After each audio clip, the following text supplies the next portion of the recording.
Why, yes, I did indeed join a tournament just for a participation playmat. How could you tell? What's going on, folks? It's finally time to actually deck profile Nirvana. Who would have thought? You know, I've been kind of talking about this deck a lot, really going off about it quite a lot over the years. Not over the years, over the weeks, months.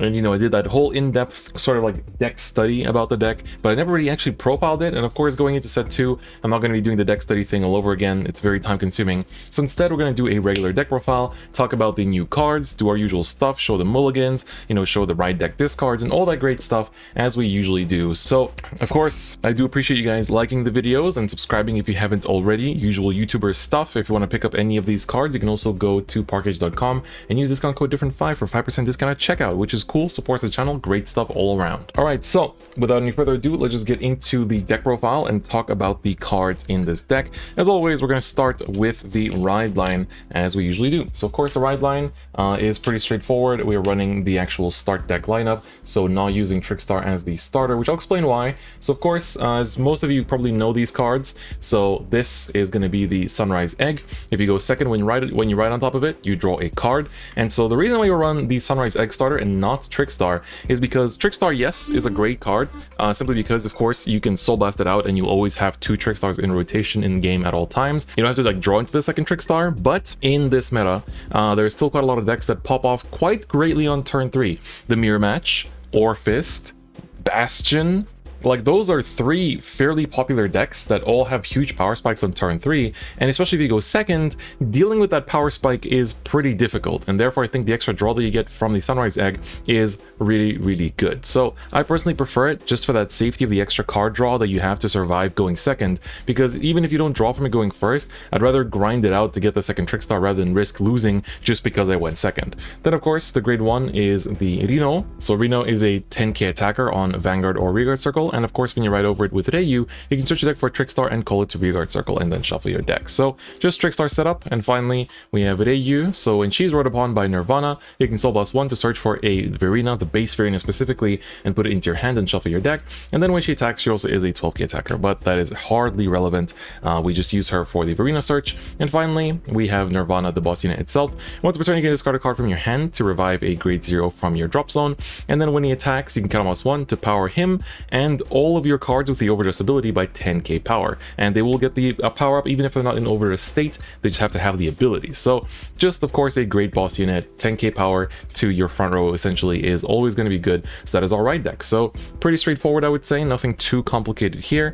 Then of course the remaining grade 3s, we play 3 Nirvanas. This goes without saying, you know, Persona Ride is great. We like Persona Riding, and so for that reason alone, you do want to have, you know, 4 copies of your main grade 3. Of course, these are the ones from Festival Collection. You can just of course play the ones from the start deck. Then the grade 3s usually go in 1 or 2 paths. Either people play Damari, which is the sort of like multi-attack enabler to make more attacks with Trickstar into the Vairina Erger, but I think that the Vairina Valiente is still very important at 2, if not 3 even. So these ratios are still being tested, but I've already put a lot of time into this deck in the set 2 format, and I think that Valiente at 2 or 3 copies is the right call. So what does Valiente do? Of course, he has the overdress ability. He overdresses over Trickstar or a grade 3 LS unit that is already in the overdress state. Very important point there. And of course, he gets +5k on both players' turns for each unit that is under its, you know, under him, so its original dress. And once per turn, when you attack that of him hits while he's in overdress state, you can count -1 and discard 1 to stand him. So he's basically just a, you know, bait to multi-attack. I've already talked about this a lot. You never really use that skill to restand and hit again. It's just there for the pressure.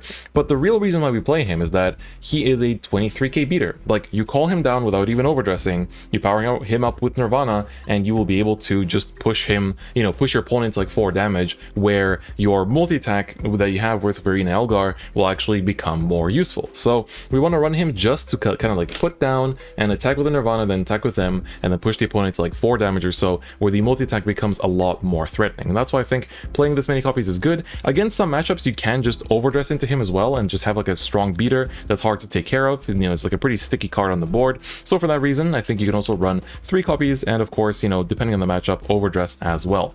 Then of course our new boss unit going into the grade 2s is the Vairina Erger. I don't know, Erger still sounds weird to me. I really like Elgar, and so for that reason I call it Elgar. But so of course this is the key, you know, basically the face of set 2 as well.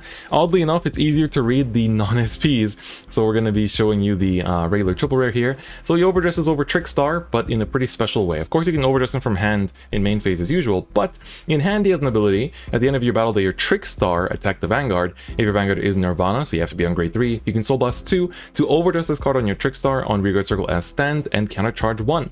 And if this unit is in the overdress state, it gets plus 10k power and plus 10k shield. So it's going to be a 15k intercept and a 20k beater on both players' turns. Now, what's really cool about this card is that, of course, it enables multi-attacks, right? Multi-attacking is really good in any deck, and of course, in the Overdress deck, it's even better. But the thing is that because it countercharges as well, you can actually use your Counterblast quite interestingly. I uploaded a fight video already with this deck, you know, that you can see. I'll probably have it like somewhere in the description or at the end of the video, but you can check it out, where you can basically like use one Counterblast for like multiple things, right? You can use Counterblast 1 for a Vairina Erger to draw 2, and then attack with a Trickstar, go into him, and then countercharge, and then you can still use Nirvana skill even if you were given just one counterblast. So damage deny isn't really a thing against this deck as much anymore, as long as you have Vairina Erger in hand. And so for that reason, I think that this card is honestly really great. Like, this is honestly the best card that they could have given to the Overdress deck. The only other card I would like to get is some kind of like resist in the future that maybe like gives, you know, maybe it's like an original dress card that like gives the Vairina on top of it resist or something like that. It'd be pretty great, but maybe that's how they counterbalance it, so who knows. But this is just a fantastic card. Generally, you do want to keep it until your opponent's at like 4 damage. You can, if you have like a really, like if you're going first, your opponent's on a 10k power, and you know that you have like a really nice pattern of attacks going, you can try to go for it, but make sure you have like arcs to use and like card draw, because you do still, you know, it's a card that goes from your hand. You don't draw from placing it down, and if your opponent, you know, takes a bunch of damage, and let's say you're against Orphis, you give them 4 face-up damage, they just spam out a bunch of tokens, you don't have much of a hand because it didn't arcs that game, and then you just lose, right? You want to be careful not for that to not happen. So be careful at the timing. Just like with most overdresses, like either be careful of the timing or the place where you do it and stuff like that. But generally, like once they're at 4, he's a good card to go into. Don't play this deck like an aggro deck. I've said this before, it's not really an aggro deck, it's more of a tempo deck that you want to just kind of like take things slowly, grind it out, push your opponent to the right amount of damage, and then the multi-attack will be so much more pressureful, especially on Persona Right turns. Like that's even bigger, right? So that's it for talking about Vairina Erger now, or Erger, however you want to pronounce it. Let's talk about the old cards again. So of course, this will be a staple in Vairina, I think, for as long as this deck exists, which is of course Vairina Erger. Vairina Erger is a simple card. It can overdress over Trickstar, and when it is placed on rearguard circle, if it's overdressing, you can count +1 to draw 2 cards, and he gets plus 5k power. So I've already talked about this card a lot in my previous video. This is a Pot of Greed with legs, or I guess it doesn't have legs, Pot of Greed with wings actually. So it's a great card. Count +1, draw 2 is amazing, and he gets power on top of that, so it's like, what else could you ask for? It's just a really great card. I think there's not much to talk about. The card draw is so important. You still need to mulligan for it, because if you don't draw it, you will not have the hand to survive, and that is very important. Our final grade 2, I played 2 copies of the base Vairina that we search through the Reiyu. So this one overdresses over the Trickstar, just like the other grade 2 Vairinas, and when he in the overdress state attacks the Vanguard, he gets plus 10k power until the end of the battle, and then you can Soul Blast 2 while you're still attacking, like on attack declaration, Soul Blast 2 to retire an opponent's rear guard. So that's pretty nice that you have that kind of ability. He's a 30k beater basically after using Nirvana's effect, so sometimes you do want to overdress him, other times you just like bash, you know, call him down without overdressing and just like bash with like a 20k 30k attacker, depending on like what kind of power-ups you have going on that turn. He's still a good card against some matchups. The retire definitely still matters. I wouldn't say that it's like bad or anything, but we can pinpoint search him with the Reiyu skill, so we don't really need to run too many copies in my opinion, and we can dedicate those slots to something else. So that's it for grade 2s. Now let's take a look at the grade 1s. Of course, pretty self-explanatory. We run 4 PGs. I think nobody should be surprised about this. Perfect guards are good, and therefore we need to run 4. I think that, you know, we can kind of just like skip that. Of course, you want to be running 4 PGs. I think that goes without saying. But one of the new cards that we are running here is, of course, the Togashirashi. So Togashirashi is a new favorite of mine. I really do like this card quite a lot. So he is a 7k power grade 1, and he says when he's discarded from your hand during your turn, you can put him into your soul. And as you'll notice, Vairina Erger needs Soul Blast 2, and therefore we need Soul, and he is a great way to generate generate that, because when you discard him for the right deck, he gives you that soul. When you discard him for Nirvana skill, he gives you that soul. And therefore, I think he is very, very good. You can afford to run less copies. Like, you could cut one of these to run an extra Variante and things like that. You could even, like, I don't know, cut a copy for Damari question mark. I personally don't think he's really that worth it, although I've seen quite a few lists that do great with Damari in them as well. But I think this card is just really, really important for that extra soul generation, and it always feels good to discard it, and you will be discarding throughout the game. And of course, that's just good. It's not a card to mulligan for, but if you have it, it feels pretty great.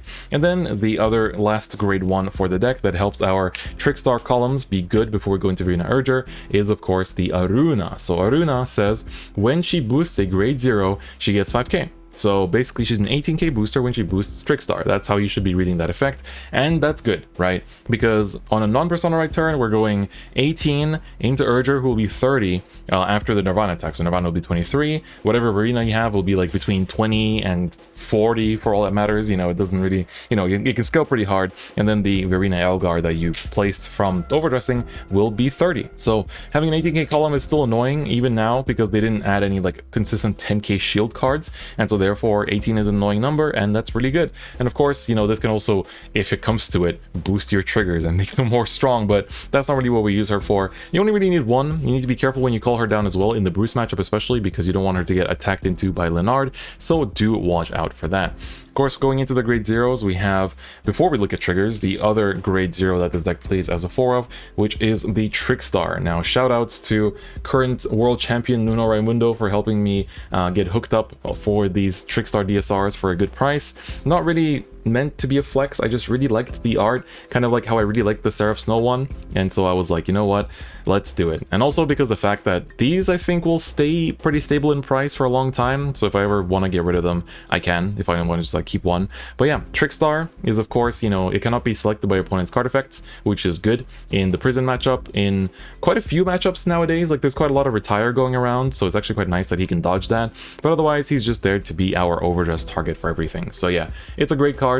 I really love the way that Trickstar looks, especially the DSR is just fantastic. That's why I like this playmat so much too, because it kind of like, it has the same feeling as the Trickstar DSR. So yeah, I don't know, I really like this deck. I really do enjoy it. Even though Orphist is my main, I do think that Nirvana is like a close second, and therefore, you know, it's nice. If you really love something, it feels good when you make it look better. That's the reason why we card game players like to foil out our cards and our decks. Of course, going into triggers, first thing we have is the Overtrigger. The Dragon Empire one is way better than the Grey Elemental one, you know, by a landslide in my opinion. And of course, you know, the ability to restand your Vanguard and, again, use Nirvana skill again to power up your whole front row by another 10k is pretty good. So I think the front trigger, not the front trigger, the Overtrigger choice is pretty straightforward there. Then for the remaining triggers, we do run 4 of the booster set crits, and of course 4 of the trial deck or start deck crit. So I think 8 crit is a good lineup. You can run 7 if you want to run 4 fronts because of the extra defense that they give you now, but I think that for that reason you can definitely like cut a crit. But crits are still really good. They give you the pressure to control the tempo as necessary, so I do think they are very, very nice. And then I run 3 of the new front triggers, the Parama. So I think Parama is really nice, you know, definitely beautiful art, but if your opponent's Vanguard is grade 3 or greater, it gets plus 5k shield, so it's 20k shield. Not every deck, but a lot of decks run these 20k shield front triggers now, and I think that this deck is definitely not an exception. It really likes them, and I can definitely see like cutting 1 crit down just to play a 4th one. I think it makes sense, honestly, if anything. So yeah, feel free to do that if you want to, but I think it's also fine to run 3 because we don't like fronts as much. Like we ran draws before this, and so I think for that reason, like it's just there for the defensive power, but crits are still the better trigger to be checked in general, and so we don't need the 20k shield as much, I would say, in like on an average basis. And finally, of course, the last trigger is everyone's favorite, the heal trigger. So 4 heals is pretty self-explanatory. I don't think this is anything too complex to think about. It's just great. Heals are good, and we like heals a lot. So that is the actual deck list itself. So now, of course, as usual, let's take a look at ride deck discards as well as the mulligan and a bit of a, you know, demo gameplay. As for ride deck discards, I think there's been some very obvious additions to the deck that are very good when you discard it for the ride deck, like the Togashirashi. Of course, he puts himself to soul after being discarded, so discarding him for the ride deck is the best case scenario, and obviously that is like 100% the number one for sure. The second one is Trickstar, because having him in the drop zone means we can revive him with Nirvana's effect, and so I think for that reason it's pretty good to have him in the drop zone, so he's like generally a good one. But if you don't have those, if you have excess Arunas, and sometimes not even excess, but if you like don't have any Ergers in hand to like make those plays, Aruna won't be doing too much for you. She's an AK booster otherwise if she's not boosting Trickstar and you're not going into that combo, so she can be thrown into the drop zone for the right deck. Otherwise crits are still fine, or heals, but not fronts. I would definitely try not to throw out fronts. And finally, if you really have too many of him, if you opened one and you know you're going to search another one, you can discard the Vairina, because you might be discarding him for other things like the Nirvana effect if you don't have Togashirashi in hand. So I think those are the main like prime discard targets for the right deck in this deck. All right, so now let's take a look at some example plays here. So our drop zone needs to have a Trickstar to be revived, and then of course on the field from the Ryu we will have a or from the Reno rather, we'll have a Trickstar on the board as well. And so start of turn, let's just say we Persona Ride, you know, just have that extra plus 10k power to the front. And so now we basically want to do stuff, right? So we need 2 Trickstars on the board. We can try to like dig for cards by doing a Vairina Arcs first. So we're gonna just counterblast 1 to draw 2 and give it a bit of power. Draw into some nice things, that's pretty cool. And then we need to revive this Trickstar, so we're gonna discard the Togashirashi to revive it right here, put the damage down here. So then of course the Togashirashi will send itself to the soul, which is also very nice, so we can actually get that little bit of extra soul for the Elgar play. And then of course we need the Aruna here to boost this as well. So this is going to be like an optimal turn, really high numbers and just good power overall. And so we'll be able to use, hell, we can honestly do all of this with 1 counterblast. We don't even need 2. So we're going to swing with this. On a Persona Ride, this will be 28. On a non-Persona Ride, it'll be 18, which is still a good number. 28 is also really nice. Ask them for 20k shield. And so we're going to attack with that and then basically activate the Elgar's effect from the hand, allowing us to Soul Blast 2 cards and basically just overdress into it during the battle phase. So this will now have another plus 10k power from itself, which is nice. It's a 20k beater already. Then of course we can just swing with the Nirvana, and oh yeah, also this counter charges, so we basically countercharge this, and then we use the Nirvana skill to counterblast 1 again to power up our front row. So now this is 23. We're gonna do twin drive, get nothing, but that is absolutely fine. So this was 23, that swung for a nice number. This was 15, got plus 10, so it's now a 25k attack, and then this is going to be a 30. Oh, sorry, no, this is 33 on a Persona Ride, so this one is actually 35 on the Persona Ride turn, and this one is going to be actually swinging for 40 now, because it's plus 10 from itself, and then plus 10 from the Persona Ride. So very strong numbers, very nice multi-attack as well. You can do double Elgar if you have the soul for it, so definitely go for it if you want to, because then you can just like not go into the arcs here, and just like if you have a double Aruna setup or something, then of course that means that you can do double Elgar if you have it. And what's cool that you can also like attack with Nirvana and try to drive check the Elgar as well to potentially have it to overdress into afterwards, but keep in mind you will lose the power up from Nirvana if you do that. All right, so now let's take a look at an example mulligan. So let's shuffle our deck real quick here to get a bit of randomization going and just take a look at how some early turns play out and how you can adapt with this deck. Again, I have posted a gameplay video with this deck already, so you guys can see, you know, how the deck does play out in a regular game. So if that kind of helps you kind of see what plays to be making and what kind of things the deck can do, I hope that does help. But yeah, I'm really happy that a lot of you guys have said that these videos do help out, especially these like mulligan sections. So I'm really happy about that, to be honest, because I'm never sure like when making these videos how helpful these segments really are. So all right, let's draw our 5 cards. Let's also decide who goes first. So let's just say the Nova Grappler dice will be myself and the Angel Feather will be the opponent. Dice roll, and that's me. That's the Angel Feather. Okay, we're going second. All right, well, I guess that works out since we're, you know, playing Sunrise Egg. So in this opening hand, in terms of mulligan, we do want to keep the Nirvana for Persona Ride, but honestly, we don't have arcs in hand, which kind of hurts. The hand is decent if we had arcs, but I'll keep Persona Ride because it's pretty big for the push turn, but I really want to draw into an arcs. You could even consider mulliganing 5 here for the arcs because we still do rely on it quite heavily. Oh, well, we opened arcs. Okay, everything is fine. Even starting with an over trigger is fine as long as you open arcs. Like, it is that much of an important card. Like, I'm not even kidding. You know, that's like the nice thing with the right deck. Like, you don't have to worry about being great stuck, so you can actually just like throw your entire hand under a bus just to like try to draw into one specific piece. That's something that now, like playing the other formats a bit more again, I'm starting to realize how much I love the right deck for giving me that feeling of safety. So here's our hand. We're going second, so let's draw, and we open Togashirashi. That's like definitely not supposed to happen, but I guess it did.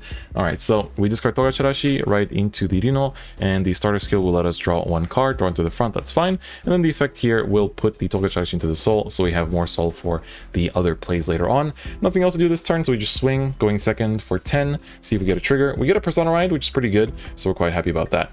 Let's say our opponent just kind of swings at us. We get a defensive, so they basically can't hit with their other stuff anymore, so that's also quite cool. And we're gonna just, you know, go back to our turn here. Draw into a heal, so in this situation, you'll notice, like, we don't really have any good discard targets, so we can just ditch a heal. Like, honestly, there's nothing better in this hand to ditch, and so we're gonna just go with that.